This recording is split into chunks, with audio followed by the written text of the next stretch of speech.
Good morning, everyone. My name is Raj Parekh, and I'm the Acting United States Attorney for the Eastern District of Virginia.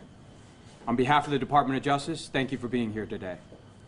I want to first commend our federal, state, and local partners across Hampton Roads for their tireless efforts and remarkable work as exemplified by the results of this significant public safety operation.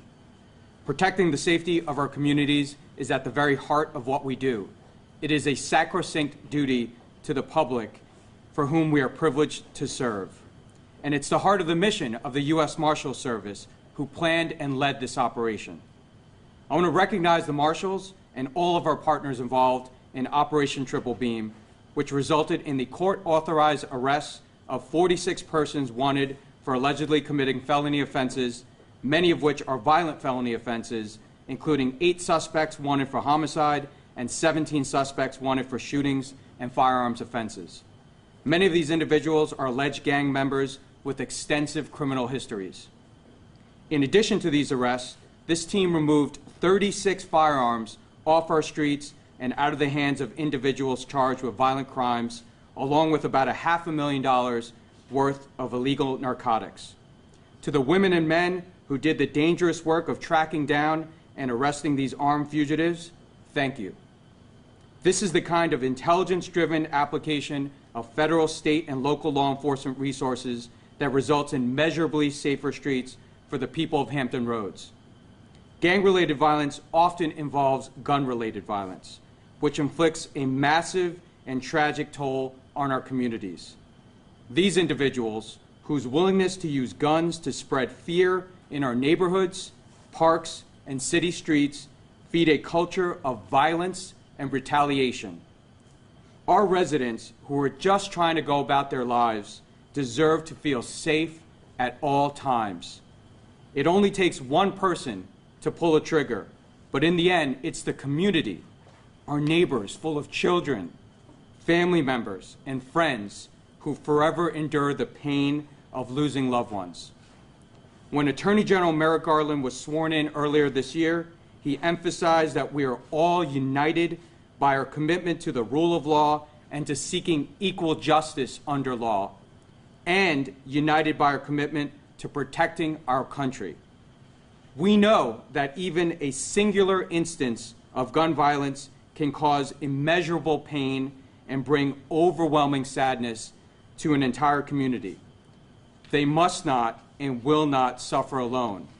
We are united and stand with them, and we are committed to bringing our communities safety and pursuing justice for them and the victims of this senseless violence. Although this operation was a success and a step in the right direction, we know that there's still work to be done in order for positive and lasting change to occur, work that we will not and cannot accomplish alone. As President Biden said last month, we must combat the epidemic of gun violence and other violent crime that we've been seeing in our country for far too long. The Eastern District of Virginia is heeding the President's and the Attorney General's clarion call by taking immediate steps to protect our communities and stop the violence. We are focusing law enforcement resources on bringing the most significant perpetrators of violence to justice, from arrest through prosecution. We have brought on additional federal prosecutors who focus on violent crime, prioritize our partnerships with our federal, state, and local partners at every level, expanded data-driven research to detect patterns of violence and crime, and zeroed in on those who lead and drive violent crime to hold them accountable and deter others from committing acts of violence. We are also redoubling our efforts to engage our community partners in more preventative approaches to violence and the root causes of violence. We are committed to addressing all forms of violence in our neighborhoods while protecting civil rights and civil liberties. When we work together with our local partners and the communities we serve, the kind of work exemplified by this multi-agency, multi-jurisdictional operation, we can make tangible improvements in the safety of our cities and streets. Through the combination of these collective efforts, we can and we will continue building safe and just communities throughout Hampton Roads. Thank you. I'd like to welcome the U.S. Marshal to the podium.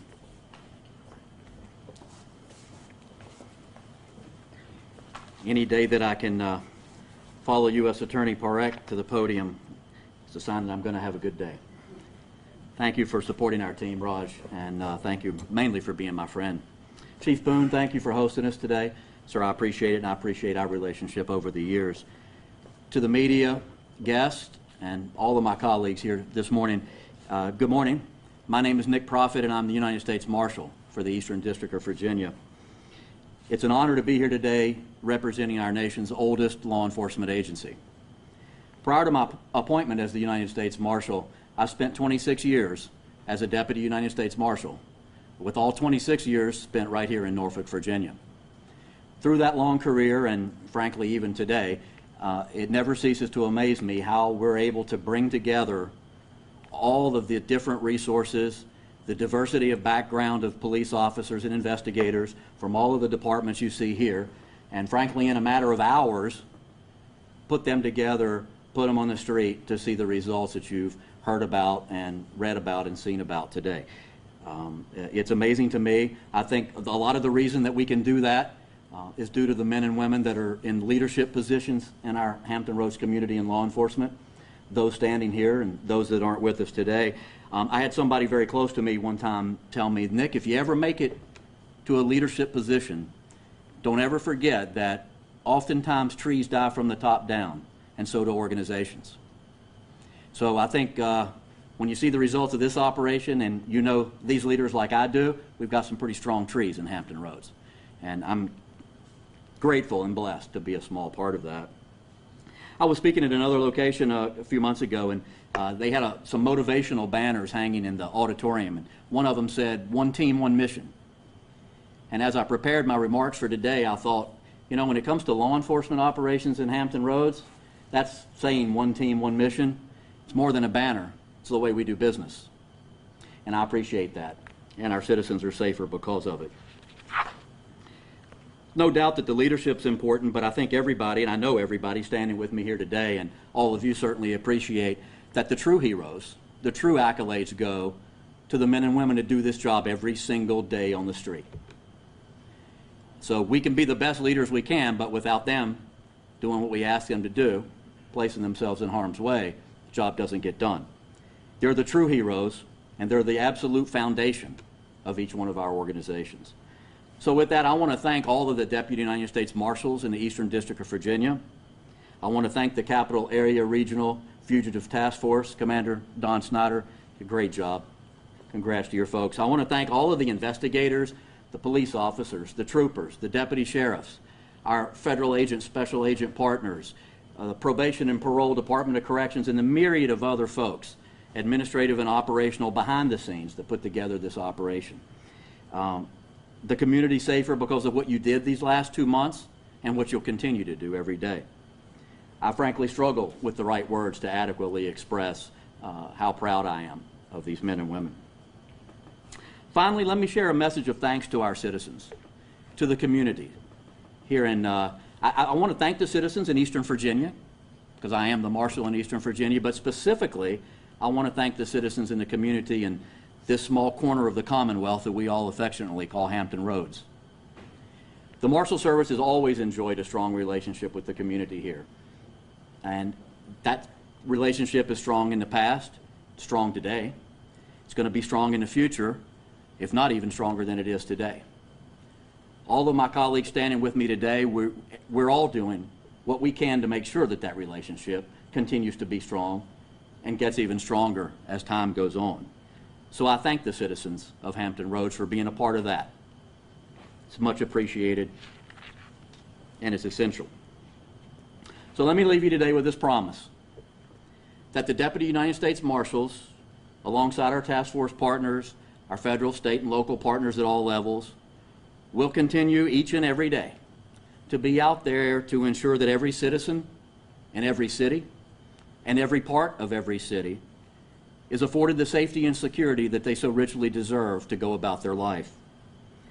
And as the marshals and their deputies have done since 1789, we'll accomplish this mission with justice, We'll do it with integrity, and we'll do it with an extreme sense of public service.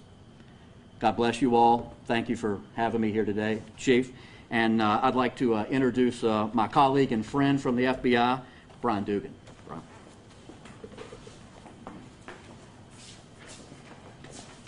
Thank you, Marshal Prophet. Thank you for everybody being here today. This is a good example of the collaboration that federal agencies and our local and state partners are doing today and will be doing in the future. Surge or no surge in the violent crime issue in the Hampton Roads area, we are all working together to address this. The FBI's priority working on organized enterprise investigations continues, and we're hoping to add as a force multiplier to the efforts of marshals like today, our federal partners, as well as our police chiefs here. We're going to be working with in the near term to address the issue going forward. Again, thank you for having us on board, Marshal, on your task force and Operation Triple Beam. Really good fruits of the investigation and work of our teams, and I'm looking forward to more bountiful efforts in the near term. Thank you very much. I'd like to introduce Chief Talbot. Chief Boone. Okay, sorry. You got scared for a second. Okay, good morning, everybody. The Norfolk Police Department would first of all like to thank all our local, state, and federal partners. There's no doubt through Operation Triple Beam, the Norfolk Police Department had a big footprint in terms of those arrested. We've had individuals tied to Norfolk crime that was arrested in Newport News, Chesapeake, all over the state for that matter. You know, I've done this many times before, and one of the things I know, we'll do it again because crime continues. If we didn't get you this time, I want to underscore, we'll get you next time, constitutionally. I'll leave you with this. This has been a very, very difficult year for the law enforcement profession. I think we oftentimes take them for granted, and now we're seeing exactly the impact of that. Now, I understand that the citizens don't want to hear about the pandemic. They want action, and we're very, very good and surgical at demonstrating action, and you'll see that later on today. Here in Norfolk, there was 14 individuals arrested, 9 of which were gang members. And again, if we didn't get you this time, we'll certainly get you next time. Thank you all.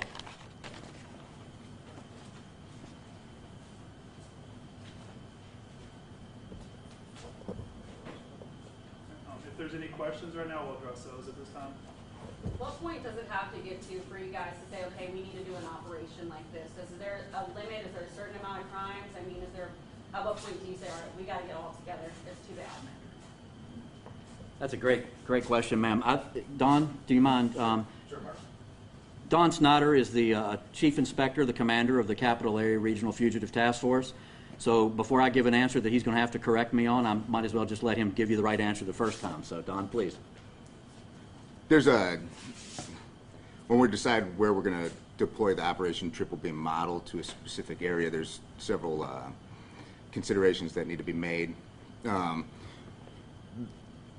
The primary consideration that we look at is, as a federal agency, we want to make sure we have very strong relationships with our state and local partners in a specific area. And the Hampton Roads area is such a great place to conduct an operation. It's, you know, there's a significant issue with gun-related violence right now, and we have strong relationships with our partner agencies. And really, for the operation like this to be successful, we need those strong relationships with law enforcement and our partner agencies, and really that's the consideration. My primary consideration when my guys are asking me, hey, can we look at possibly deploying an operation to an area, I want to know how our partnerships are. And here, within my Capital Area Regional Fugitive Task Force's area of responsibility, the partnerships aren't greater than here in the Hampton Roads. So. So we obviously know that there's a surge that's been mentioned here, well over 25 folks shot, whether they be teenagers or young children, namely a lot in Norfolk. Can we talk a little bit about specifics in terms of if this was conducted over the 60 days, June and July, can we talk about some of those arrests or anything related to those instances where we've had, you know, several teenagers killed, specifically in Norfolk?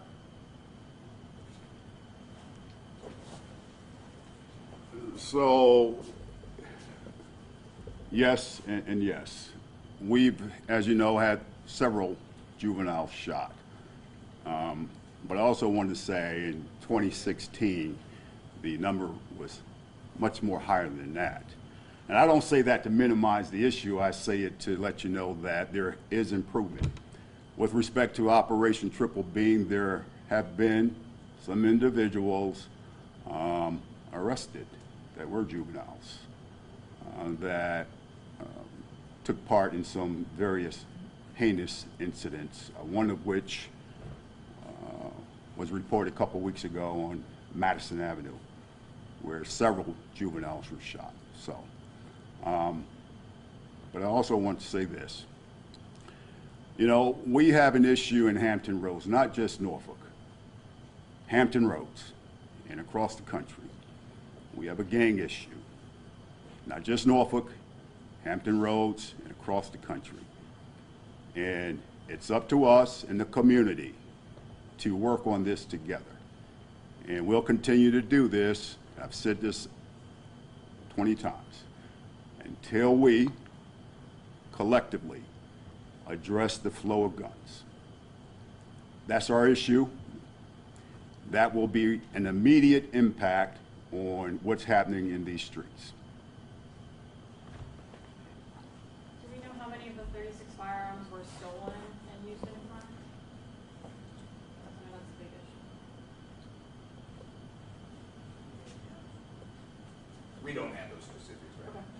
With the 46 arrests, I mean, would it be safe to say a majority of them were younger than expected, maybe teenagers? You know, with the violent crime, we see an age group that's pretty consistent across the country. You know, they're anywhere from 18 to the 30s. So not, it's 14, 15, some of the ages that we're seeing killed? Generally, no. Okay. Specifically, getting into specific cases, I don't have that information. So a surge in violence, and is it safe to say a surge in gangs?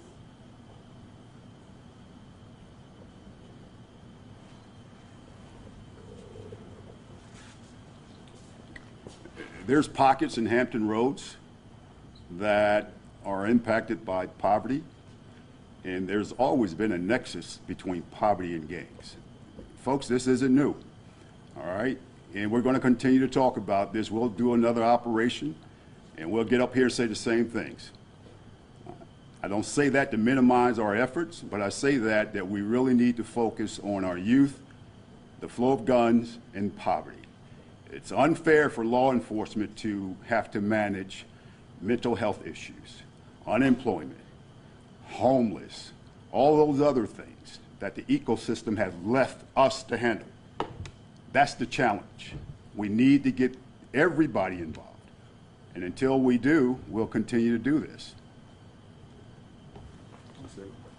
Well, I can say what we're seeing on our side, especially on the peninsula, we're not seeing new shooters. We're seeing the same shooter recycle over and over again.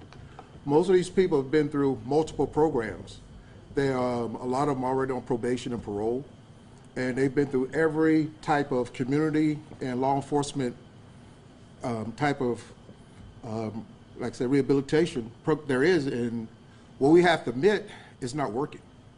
We're very good at the person who's marginal, but by the time somebody's 16, 17, 18, if we arrest them, there are multiple shootings they've already committed that we haven't gotten before. So the hardest thing is to keep the person from doing the first shooting, because after they shoot, each crime after that becomes easier. And we've got to figure out is that what can we do to deal with the actual shooter, the one who's doing the violent crime, and try not to mix everybody together. Try not to say that some people in gangs for different reasons, but the shooter is the one that's causing the problem.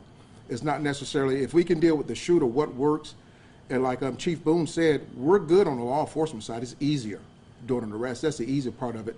The hard part is what's the trauma involved in it? What's the retaliation? What's going on in the community? How do we fix that? Other than just the bulldozer and displacing it somewhere else. It does me no good if I stop the crime in Hampton, but I move it to Norfolk, I move it to Newport News, because in this area there are no borders. So most of these people there, they've been arrested before. Some of them they're already out on probation when they get arrested. So our main goal is that how do we fix the problem instead of displacing the problem?